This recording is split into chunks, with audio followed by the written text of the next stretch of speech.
বন্ধুরা, আফগানিস্তানের রাশিদ খান একটি জেতা ম্যাচ হারিয়ে দিল আজ। আসলে আফগানিস্তান আর নিউজিল্যান্ডের ম্যাচে নিউজিল্যান্ড যেমন তেমন ভাবে আজ ম্যাচ তো জিতে গেছে, কিন্তু নিউজিল্যান্ডকে থালায় সাজিয়ে জয় উপহার দিয়েছে রাশিদ খান। রাশিদ খানের শুধুমাত্র একটি ভুলের জন্য আফগানিস্তানের হাত থেকে ম্যাচ হাতছাড়া হয়ে গেল আজ। আসলে আফগানিস্তান আজ প্রথমে ব্যাট ধরে 182 রান করে 183 রানের টার্গেট দিয়েছিল নিউজিল্যান্ডকে। আর নিউজিল্যান্ড আজ পর্যন্ত টি-20 বিশ্বকাপে 183 রান চেস করতে পারেনি কোনো টিমের বিরুদ্ধেই, কিন্তু আজকে তারা ম্যাচ জিতে রেকর্ডও করে ফেলল। আসলে নিউজিল্যান্ডের টিম সাইফোর্ড যখন 48 রানের মাথায় খেলছিল, তখন একটি সহজ ক্যাচ রাশিদ খান মিস করে ফেলে, আর এখান থেকেই নিউজিল্যান্ড পুরো খেলা ঘুরিয়ে দেয়। আর আপনারা সবাই জানেন যে ক্রিকেটে ক্যাচ মিস তো ম্যাচ মিস।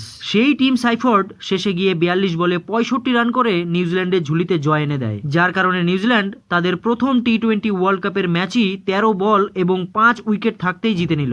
আমার তো মনে হয় না রাশিদ খান এই ক্যাচ ছাড়ার কারণে আজ রাতে ভালো করে ঘুমোতে পারবে।